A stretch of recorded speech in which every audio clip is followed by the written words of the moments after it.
Hello hello मेरे प्यारे बच्चों, मैं हूं डीके चौरसिया। स्टडी प्लान में आपका स्वागत है।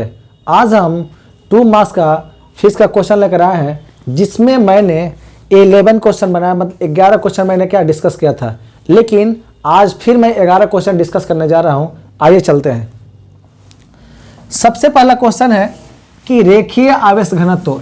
इसमें अगर देखा जाए तो रियल में इसमें 3 क्वेश्चन, एक रेखीय आवेश घनत्व, दूसरा पृष्ठीय आवेश घनत्व और तीसरा आयतन आवेश घनत्व। तो सबसे पहले मैंने क्या बात किया, इसमें रेखीय आवेश घनत्व की मैंने बात की है। किसका? रेखीय आवेश घनत्व की मैंने बात की। इसके बाद मैंने बात किया क्या? पृष्ठीय आवेश घनत्व। सबसे पहला बात क्या है कि अगर हम रेखीय आवेश घनत्व की बात करें, रेखीय का मतलब एक रेखा, मतलब अगर कोई रेखा अगर दे दिया जाए, उस पर अगर कोई चार्ट डेवलप कर रहा है, प्लस चार्ट अगर डेवलप कर रहा है, तो इस रेखा की कुछ लंबाई एल रही होगी, जो कि मैंने यहाँ डिस्कस किया है कि यहाँ पर लंबाई क्या है? एल है। और अगर लंबाई एल है तो इस लेंथ पर बहुत से छोटे छोटे क्या होंगे? आवेश होंगे। जिस आवेश को मैंने प्लस प्लस ऐसे करके दिखाया है, इस छोटे से आवेश को मैं क्या बोलूंगा? उससे डी क्यू बोलूंगा। लेकिन अगर बड़ा आवेश हो उसको मैं क्या बोलूंगा? क्यू बोलूंगा। तो मैंने यहाँ क्यू बोला है। लेकिन अगर इस लंबाई से अगर छोटी सी लंबाई ले ली जाए, उस लंबाई को मैं क्या बोलूंगा? डीएल बोलूंगा। क्या बोलूंगा? डीएल बोलूंगा। अब यहाँ पर अगर डिफिनेशन बनाया जाए रियल में, तो आप देखिए, ये अपने आप में क्या एक पदार्थ है। ये लंबाई जो है किसी न किसी पदार्थ की लंबाई है ना, वो पदार्थ कुछ भी हो सकता है। तो अब हम बात कर रहे हैं कि ये, लेकिन कैसा पदार्थ? चालक पदार्थ होना चाहिए। कैसा? ये चालक पदार्थ है। तो यहां पर मैंने यहां डिफिनेशन डिफाइन किया है कि किसी वस्तु या पदार्थ, किसी पदार्थ की एकांक लंबाई, ये लंबाई किसकी बात की? एकांक। किसी पदार्थ की एकांक लंबाई में मौजूद या स्थित आवेश को, किसी पदार्थ की एकांक लंबाई में मौजूद या स्थित आवेश को रेखीय आवेश घनत्व कहा जाता है। इसे लैम्डा द्वारा सूचित किया जाता है। किससे? इसे लैम्डा द्वारा सूचित किया जाता है। अगर एक छोटा सा मैं यहां पर इसको टर्म को डिफाइन करने के लिए मैं बात कर रहा हूं, यदि डीएल लंबाई में, यदि डीएल लंबाई में डी क्यू आवेश हो, तो रेखीय आवेश घनत्व लैम्डा बराबर डी क्यू बाई डीएल हो जाएगा। अर्थात इसे बोल सकते हैं कि लैम्डा बराबर क्यू बाई क्या होगा? एल हो जाएगा। अब यहां बात करेंगे इसका मात्रक जो होता है, तो आवेश का मात्रक कूलम होता है। आवेश का मात्रक कूलम होता है। लंबाई का मात्रक क्या? तो मीटर होता है। तो हम इसको कूलम बाई क्या लिख सकते हैं? मीटर, यानी कूलम बाई मीटर। अर्थात इसको हम प्यार से सी बटा क्या? एम लिख सकते हैं, मतलब कूलम बाई मीटर। इसकी बीमा की बात करते हैं, तो इसकी बीमा क्या होती है? ए टी एल के पावर क्या? -1 होती है। ए टी एल के पावर -1 होती है। तो अगर यहां से क्वेश्चन ये पूछता है तो इजीली बना सकते हैं। अब हम बात करने वाले हैं पृष्ठीय आवेश घनत्व। अगर कोई भी पृष्ठ होगा तो उसमें लंबाई और चौड़ाई दोनों होती है। सपोज कीजिए कि अगर मैंने यहाँ इसकी लंबाई भी है और क्या? चौड़ाई भी है। तो अगर इसके सतह की बात करें, इसके सतह पर कोई ना कोई आवेश है ना, तो कैसा आवेश है? छोटा सा आवेश डी क्यू है और बड़ा आवेश क्या? क्यू है। अगर बड़ा एरिया क्या है? ए है, लेकिन छोटा सा एरिया क्या है? डी ए है। तो आप यहां छोटे से एरिया को अपने क्या बोल रहे हैं? D A. अगर छोटा, थोड़ा सा दिमाग लगाइए आप, अगर इसका आप डिफिनीशन बनाते क्या बोलेंगे? ये आपका एक पृष्ठ है, तो हम बोल सकते हैं कोई ना कोई पृष्ठ हो सकता है। तो मैं बोल रहा किसी पृष्ठ के प्रति एकांक, कोई भी एकांक, किसी पृष्ठ के प्रति एकांक क्षेत्र में या क्षेत्रफल में, किसी पृष्ठ के प्रति एकांक क्षेत्रफल में मौजूद आवेश को क्या बोल रहे हैं? मौजूद आवेश को पृष्ठीय आवेश घनत्व कहा जाता है।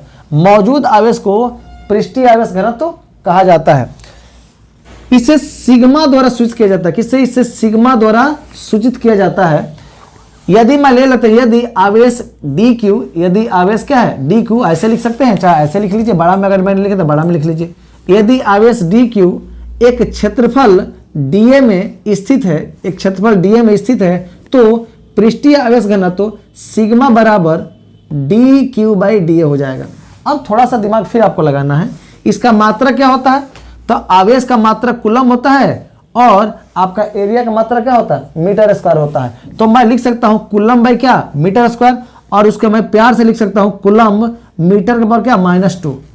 और अगर इसकी बीमा की बात कर रहे हैं तो कूलम के लिए बीमा क्या आएगा? 80, लेकिन मीटर के लिए क्या आएगा? एल के पावर क्या? -2। आगे चलते हैं। इसी प्रकार अगर हम पृष्ठीय आवेश घनत्व की बात करते हैं, यहाँ पर आयतन आवेश घनत्व की बात करते हैं, तो डिफिनीशन नहीं रहेगा, केवल बदल के जाएगा। यहाँ पर पृष्ठ है तो यहाँ पर क्या आ जाएगा, आयतन हो जाएगा। बस कुछ नहीं करने का, पृष्ठ है तो आयतन हो जाएगा। लेकिन इसको जो संकेत करने का जो तरीका है उसको हम लोग क्या बोलते हैं, रो बोलते हैं, रो। इसको हम लोग बोलते हैं कि डी क्यू बाई क्या, डी भी। इसका जो मात्रक होता है कूलम बटा क्या, मीटर क्यू, यानी लिख सकते हैं कूलम के पावर क्या, मीटर क्यू। डिफिनीशन सेम है, थोड़ा सा अंतर है। इसको संकेत कैसा होता है, इस कैसे नोट करते हैं, इस टाइप से, रो से, रो द्वारा स्विच किया जाता है। तो इसका आप डिफिनीशन आसानी से बना सकते हैं। ये सेम टू सेम डिफिनीशन है, थोड़ा सा अंतर है। पृष्ठ के जगह पर करना, आयतन करना, पृष्ठ के जगह पर क्या करना, यहाँ पर पृष्ठ करना जहाँ पर है वहाँ आयतन कर देना है, और यहाँ पर पृष्ठीय जहाँ पर है वहाँ पर क्या, आयतन आवेश घनत्व कर देना है। यहाँ सिग्मा की जगह लिख देंगे, रो लिख देंगे, बस डिफिनीशन। यहाँ पर आपका जो डी ए है, यहाँ क्या लगेंगे, डी भी लगा देंगे, कहानी खत्म। तो ये आप आसानी से कर सकते हैं। आगे चलिए, अब हम नेक्स्ट क्वेश्चन की बात कर रहे हैं कि विद्युतीय फ्लक्स को परिभाषित करें, इनकी बीमा मात्रक एम राशि को लिखें। तो सबसे पहले बात कर रहे हैं कि विद्युतीय फ्लक्स जो होता है, हम लोग डिफिनीशन बनाने के लिए बहुत सारा डिफिनीशन बना सकते हैं। तो डिफिनीशन, अगर ये सतह को मैं मान लूँ कि बंद सतह है, तो कहता है बंद सतह से होकर जितनी विद्युत क्षेत्र रेखाएं गुजरती है उसकी संख्या को हम क्या कहते हैं, विद्युत फ्लक्स कहते हैं। उसकी संख्या को ही क्या कहते हैं, विद्युत फ्लक्स कहा जाता है। इसे फाई ई द्वारा सूचित किया जाता है, या इसको हम बोल सकते हैं विद्युत क्षेत्र के किसी बिंदु पर, ये मान लो एक बिंदु है, विद्युत क्षेत्र का कोई बिंदु हो सकता है, विद्युत क्षेत्र के किसी बिंदु पर विद्युत क्षेत्र तीव्रता ई, विद्युत क्षेत्र तीव्रता ई के लंबवत, मतलब इसके बीच एंगल कितना है, 90 डिग्री के लंबवत, यदि एक अल्पांश क्षेत्र ds, एक अल्पांश क्षेत्र ds के बीच थीटा कोण हो तो विद्युत फ्लक्स E बराबर vector E dot vector ds बराबर E ds cos थीटा हो जाता है।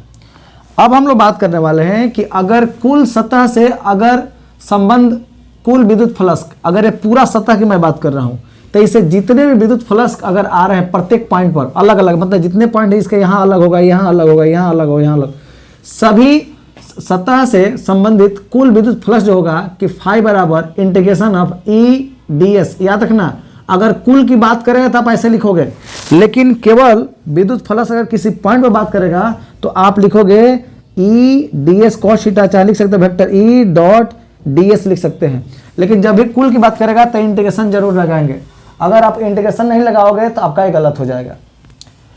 अब एक बात और कर लेंगे, इसका मात्रक होता है वोल्ट मीटर होता है, इसका मात्रक क्या होता है, वोल्ट मीटर होता है। बंद सतह के लिए विद्युतीय फ्लक्स फाई बराबर क्या, एक क्लोज, ए जो साइन है क्लोज इंटरवल का, D E into D S बराबर कितना, क्यू बटा एप्सिलॉन नॉट होता है। क्या होता है, एप्सिलॉन नॉट। ये आपको दिमाग रखना है। एक बात और आपके दिमाग, अगर इसका मैं मात्रक की बात करूं तो आप लोग को मात्रक तो निकालने आता ही होगा, तो मात्रक आप लिख भी सकते हैं। अब एक और क्वेश्चन है कि मान लीजिए दो एक समान विद्युत आवेशों के निकाय के कारण, दो एक समान विद्युत आवेशों के निकाय के कारण उत्पन्न विद्युत क्षेत्र की विद्युत बल रेखाएं खींचे।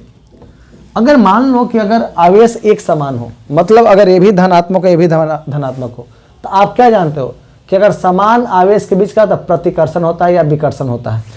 तो ये आवेश कि अगर ये लाइन इधर तो कभी आए नहीं, इस रेखा को इधर खींचेगा, फेंकेगा, और इसको क्या करेगा, इधर फेंकेगा, क्योंकि हम उसे एक दूसरे के अपोजिट काम करेगा, तो इसकी जो डायरेक्शन होगी क्या होगी, अब विपरीत हो जाएगी। अब यहाँ कहता है कि अगर इसको हम डिफाइन करूं तो विद्युत क्षेत्र रेखाएं ई धन आवेश से कहाँ से उत्पन्न हो रही है, धन आवेश से उत्पन्न होती है और समान रूप से मुड़ जाती है। सभी जो मुड़े सभी समान रूप से क्या है, मुड़ी हुई है, क्योंकि एक कैसा आवेश है, समान आवेश है। कैसा आवेश है, समान आवेश है। तो जब समान आवेश होगा तो ए समान रूप से क्या होगी, मुड़ जाएगी। क्लियर। नेक्स्ट क्वेश्चन चलते हैं। हम नेक्स्ट क्वेश्चन देखते हैं कि वायुमंडल उदासीन नहीं रहता है, क्यों। आप जरा सोचो कि वायुमंडल में हमेशा विद्युत का क्या होता है, आदान प्रदान होता है। क्या होता है, विद्युत का आदान प्रदान होता है। पृथ्वी और उसके बाह्य आकाश के बीच इसके आवेश की दर क्या होती है, अनावेशित या आवेशित, यहाँ एक और इसमें हमको लिखना चाहिए, इसके आवेश यहाँ पर थोड़ा सा बीच होता रहता है,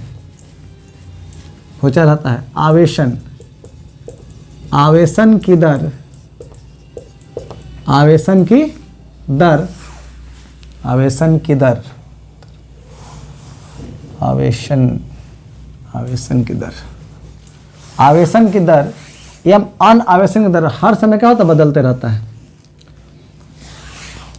तो अब यहाँ देखना है कि सपोज करो बाबू कि ए हमारा वायुमंडल है, ठीक है ना, ए पृथ्वी है, इसके बीच अगर विद्युत की प्रक्रिया हो रही है तो इसमें इलेक्ट्रॉन का आदान प्रदान होगा, मतलब है कि आवेश का क्या होगा, आदान प्रदान होगा। तो यहाँ पर हम लिखे हुए हैं कि हम जानते हैं कि वायुमंडल से विद्युत का आदान प्रदान पृथ्वी और बाह्य आकाश के बीच होता है। ये हो गए पृथ्वी और ये क्या हो गया, बाह्य आकाश, और ये आपका क्या होगा, वायुमंडल, इसके बीच होते रहता है। आवेशन की दर और अनावेशन की दर हर समय क्या होगा, बदलते रहता है। मन आवेशित होगा चाहे नहीं, उसका दर जो होगा हर समय बदलते रहता है, जिसके कारण वायुमंडल उदासीन नहीं होता है। अगर आपसे अगर एग्जाम में अगर ये क्वेश्चन आए तो आप लिख सकते हो, क्वेश्चन आएगा कि वायुमंडल उदासीन नहीं रहता क्यों, आप बताओगे कि हम जानते हैं कि पृथ्वी और आपका आकाश के बीच कौन है, वायुमंडल है। पृथ्वी और आकाश के बीच कौन है, वायुमंडल, पहले समझ लेना है, वायुमंडल है। तो इस वायुमंडल में ही क्या होगा, विद्युत की प्रक्रिया जो भी इसका आवेश का आदान प्रदान होते रहेगा इसके बीच। तो अगर कुछ ऐसे पार्टिकल्स होंगे जो आवेशित होंगे, कुछ ऐसे होंगे आवेशित नहीं होंगे, उन दोनों का दर हर समय बदलते रहेगा, जिसके कारण वायुमंडल उदासीन नहीं होता है। तो मैं यहाँ लिखा हूँ कि हम जानते हैं कि वायुमंडल से विद्युत का आदान प्रदान पृथ्वी और आकाश के बीच होते रहता है। किसके बीच होता है, पृथ्वी और आकाश के बीच होते रहता है। आवेशन की दर एवं अनावेशन की दर हर समय क्या होता है, बदलते रहता है, इसी कारण वायुमंडल उदासीन नहीं होता है। बहुत छोटा सा आप इस चित्र के द्वारा समझ सकते हैं। एक अगला क्वेश्चन है यहाँ पर 16 नंबर क्वेश्चन, यहाँ 17 नंबर क्वेश्चन हो गया कि एक संधारित्र जिसका विभव क्या भी है तथा धारिता सी है, तो उसका विद्युत ऊर्जा का व्यंजक क्या होगा, उसका विद्युत ऊर्जा का व्यंजक क्या होगा। सबसे पहले हम लोग बात करेंगे कि एक संधारित्र जिसका विभव भी तथा धारिता सी हो, तो इनका विद्युत ऊर्जा का मान E बराबर 1/2 Q² होता है, जहाँ C क्या है, धारिता है। तो यहाँ पर हम जानते हैं कि Q बराबर कितना, CV होता है, तो मैंने लिखा E बराबर कितना 1/2 C² V² बटा C से C कैंसिल 1/2 CV², यानी E बराबर 1/2 CV² हो जाएगी। मतलब है कि बहुत 2 नंबर का क्वेश्चन पूछता है। एक अगला क्वेश्चन है आपका कि ये समानांतर प्लेट है, तो ये धनात्मक प्लेट है या ऋणात्मक प्लेट है। मैं आपको बताया था कि ऋणात्मक प्लेट हमेशा पृथ्वी से क्या होती है, जुड़ी होती है, यानी ये प्रथम प्लेट है तो द्वितीय प्लेट है। तो द्वितीय प्लेट किससे जुड़ी हुई है, पृथ्वी से जुड़ी हुई है। अगर ये द्वितीय प्लेट है, इस पर कैसा चार्ज होगा, माइनस, और प्रथम चार्ज पर कैसा होगा, क्या होगा, प्लस चार्ज होगा। तो यह सिग्मा बराबर कितना, डेल Q/A, और यहाँ सिग्मा बराबर माइनस Q/A। मैं बताया था कि यहाँ पर जो A है वो क्या है, इस प्लेट का क्या है, पृष्ठीय क्षेत्रफल है। इस प्लेट का क्या है, पृष्ठीय क्षेत्रफल है। तो मैं यहाँ से इसके बारे में आपको आंसर बता रहा हूँ। इससे स्पष्ट, किससे स्पष्ट होता है, चित्र से स्पष्ट होता है। चित्र लगा लीजिए, चित्र लगा लीजिए। चित्र से स्पष्ट होता है, जिससे स्पष्ट होता है कि द्वितीय प्लेट संघनित प्लेट होता है। इसको कौन सा प्लेट बोलते हैं, कंडेंसिंग प्लेट बोलते हैं या संघनित प्लेट कहते हैं, जो पृथ्वी से भूधृत होता है, और यह प्रथम प्लेट पर दिए गए आवेश के मतलब विपरीत होता है। अगर इस पर जो प्लस चार्ज है तो इस पर क्या होगा, माइनस चार्ज है, ये इसके क्या होता है, विपरीत होते हैं, ठीक है ना, जिसके कारण ये क्या होगा, विपरीत आवेश इस पर क्या करते हैं, उत्पन्न करते हैं। ये प्रथम प्लेट पर जो आवेश दिए गए हैं उस पर क्या होता है, ये विपरीत आवेश को क्या करता है, उत्पन्न करता है, या उसको क्या प्रेरित करता है। यही क्या कहलाता है, समानांतर प्लेट संधारित्र में दूसरे प्लेट का कार्य। एकदम छोटा सा क्वेश्चन है, थोड़ा सा दिमाग लगाइएगा, इसको एक बार 2 बार पढ़ लीजिएगा, आपको याद हो जाएगा। मैं फिर बोल रहा हूँ कि आप देखो ये प्लेट है, प्लस और ये प्लेट माइनस है। इस पर जो पृष्ठीय घनत्व होगा Q/A, इस पर क्या होगा माइनस Q/A होगा। अब देखो यहाँ पर प्लस चार्ज जो है और यहाँ पर माइनस चार्ज जो होता है पृथ्वी से क्या होता है जुड़ी होती है। तो अब देखो बाबू यहाँ पर लिखे हैं उत्तर कि चित्र से स्पष्ट होता है कि द्वितीय प्लेट मतलब द्वितीय प्लेट है, द्वितीय प्लेट संघनित प्लेट होते हैं जो पृथ्वी से क्या होते हैं जुड़े होते हैं, पृथ्वी से जुड़ा हुआ है ना, पृथ्वी में जुड़े होते हैं। यह प्रथम प्लेट पर दिए गए आवेश के क्या विपरीत होते हैं। ये प्रथम प्लेट पर जो आवेश है ना उसके विपरीत होते हैं। प्रथम प्लेट पर दिए गए आवेश क्या होते हैं विपरीत होते हैं, ठीक है ना, जो समानांतर प्लेट संधारित्र में दूसरे प्लेट का कार्य करता है। ठीक है, आगे चलते हैं। 18 नंबर क्वेश्चन और क्या 19 नंबर क्वेश्चन बात करेंगे। क्वेश्चन है कि धारावाही चालक में विद्युत क्षेत्र की तीव्रता एवं समविभुत तल को परिभाषित करें। अगर यहाँ देखा जाए तो इसमें दो क्वेश्चन है। एक तो धारावाही चालक में विद्युत क्षेत्र की तीव्रता का परिभाषा लिखें, एक क्वेश्चन कहने का मतलब हो गया, और दूसरा है कि समविभुत तल किसे कहते हैं। तो हम जानते हैं कि एक धारावाही में प्रति एकांक आवेश पर कोई भी अगर एकांक हो, प्रति एकांक आवेश पर लगने वाला बल, प्रति एकांक आवेश पर लगने वाले बल को विद्युत क्षेत्र तीव्रता कहा जाता है। लगने वाले बल को विद्युत क्षेत्र तीव्रता कहा जाता है। E बराबर F/Q0 या E बराबर ρ होता है। अब हम बात करने वाले हैं कि समविभुत तल, क्योंकि इसमें तो एक तो हमारा डिफिनीशन हो गया कि प्रति एकांक आवेश पर लगने वाले बल को क्या कहते हैं विद्युत क्षेत्र तीव्रता कहते हैं। तो यहाँ E बराबर F/Q0 या E बराबर ρ/J, क्योंकि इसको हम पहले पीछे वाले वीडियो में हम पढ़ा चुके हैं, लेकिन हम यहाँ पर भी क्योंकि दोनों को एक साथ कंबाइन कर दिए कि थोड़ा सा समझने में क्या होगा, आपको कोई दिक्कत नहीं होगा और इससे क्या रिलेशन है इसका ये पता चल जाएगा। यहाँ पर मैं आपको बता रहा हूँ ये कि चालक के वैसे तल, कोई भी चालक होगा, मान लें कि चालक है, चालक के वैसे तल जहाँ पर इसका विभव यहाँ पर विभव हो, यहाँ हो, यहाँ हो, यहाँ हो, सभी जगह विभव क्या होगा समान होगा। मतलब अगर यहाँ A है, यहाँ B है, यहाँ C है, D, E, F, G है, तो इसका मतलब VA बराबर VB बराबर क्या VC बराबर VD, ये सब आपस में क्या होंगे बराबर होंगे। तो मैं बोल रहा हूं कि चालक के वैसे तल जिनके प्रत्येक बिंदु पर विद्युतीय विभव क्या होते हैं समान होते हैं, प्रत्येक बिंदु पर विद्युतीय विभव समान होते हैं, उसे समविभुत तल कहा जाता है, समविभुत कहा जाता है। और ऐसे तल को क्या कहते हैं, ऐसे तल को समविभुत तल कहते हैं। लिख देते इसमें, ऐसे तल को समविभुत तल कहा जाता है, ऐसे तल को समविभुत तल कहते हैं, ऐसे तल को समविभुत तल कहते हैं। अब बात होगा कि समविभुत जो तल होंगे इस पर हमेशा, समविभुत तल पर हमेशा विद्युत क्षेत्र रेखाएं 90 डिग्री कोण बनाती है। कितनी रंग 90 डिग्री कोण बनाती है। तो समविभुत तल पर विद्युत क्षेत्र रेखाएं जो होती है उस पर कितना डिग्री एंगल बनाती है 90 डिग्री एंगल बनाती है। यानी यहां पर देखा जाए तो रियल में यह कितना डिग्री एंगल बनाएगी 90 डिग्री। क्लियर। यहां पर मैं लिखा हूं कि समविभुत तल पर विद्युतीय क्षेत्र रेखाएं लंबवत होती है, मतलब है कि 90 डिग्री यानी थीटा का मान कितना बनाती है 90 डिग्री बनाती है। कितना बनाती है 90 डिग्री बनाती है। अब बात आता है, अगला नेक्स्ट क्वेश्चन है कि पदार्थ की विशिष्ट चालकता से क्या समझते हैं, इसका ऐसा मात्रक लिखें। तो आप बताओ, यहां पर अगर हम बात करते हैं कि प्रतिरोधकता के व्युत्क्रम को विशिष्ट चालकता कहा जाता है तथा यह एकक या यूनिट धन की चालकता के क्या होते हैं समतुल्य होते हैं। मतलब है कि अगर 1 सेंटीमीटर ये हो 1 सेंटीमीटर 1 से, तो अगर तीनों को 1 सेंटीमीटर चाहे 1 मीटर गुणे 1 मीटर गुणे 1 मीटर मतलब क्या होगा एक घन बनेगा।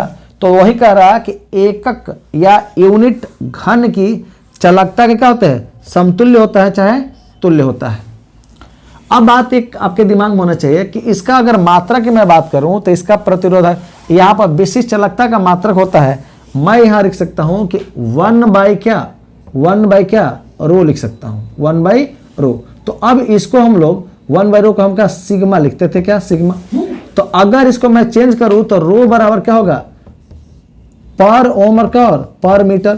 पर ओम को हम क्या बोलते हैं सीमन बोलते हैं, क्या बोलते हैं सीमन पर मीटर, या इसको बोलते हैं महो, क्या बोलते हैं महो पर मीटर बोलते हैं। तो अगर यहाँ देखा जाए तो इसका अगर 3 मात्रक होता है, कितना 3 मात्रक होता है, क्लियर, तो इसमें कोई दिक्कत नहीं रहा होगा। नेक्स्ट क्वेश्चन चलते हैं। अगला क्वेश्चन की हम बात कर रहे हैं कि चालक की प्रतिरोधकता का व्यंजक लिखें, मतलब इसका चालक प्रतिरोधकता का व्यंजक लिखना है, या हम इसके प्रत्येक पद को लिखें या समझावें। हम जानते हैं कि रो बराबर RA/L होता है, ये क्या कहलाता है, प्रतिरोधकता कहलाता है। जहाँ रो को प्रतिरोधकता कहते हैं या इसको विशिष्ट प्रतिरोध कहते हैं, और R जो है ये क्या प्रतिरोध होता है, L जो होता है चालक की लंबाई होती है, A जो होती है चालक के अनुप्रस्थ काष्ठ का क्षेत्रफल होता है। अब हम बात करते हैं कि यदि L बराबर 1 मीटर हो जाए और A बराबर का 1 मीटर स्क्वायर हो, तो इस स्थिति में प्रतिरोधकता और प्रतिरोध के तुल्य हो जाता है। इस स्थिति में प्रतिरोधकता प्रतिरोध के क्या होते हैं, तुल्य हो जाता है। ये बस आपका 2 नंबर का क्वेश्चन होता है। अगला क्वेश्चन है, कार्बन प्रतिरोध के कलर कोड से क्या समझते हैं। कार्बन प्रतिरोध एक प्रतिरोधकता का प्रतिरोध होता है। क्या बोले, कार्बन प्रतिरोध एक प्रतिरोधकता का क्या प्रतिरोध होता है, जो कार्बन से बना होता है। यह आकार में बहुत छोटा होता है, इसलिए इसके प्रतिरोध के मान को कलर कोड द्वारा निरूपित किया जाता है। किसके द्वारा, कलर कोड द्वारा निरूपित किया जाता है। प्रत्येक के लिए मान अलग अलग होता है। क्लियर। अगर वीडियो बहुत अच्छा लगे तो इसको लाइक करें, शेयर करें, सब्सक्राइब करें और बेल आइकन को प्रेस करना ना भूलें, और अपने पूरे दोस्तों में वीडियो को शेयर करें जिससे आपके दोस्त को भी फायदा हो सके। Best of luck. जय हिंद।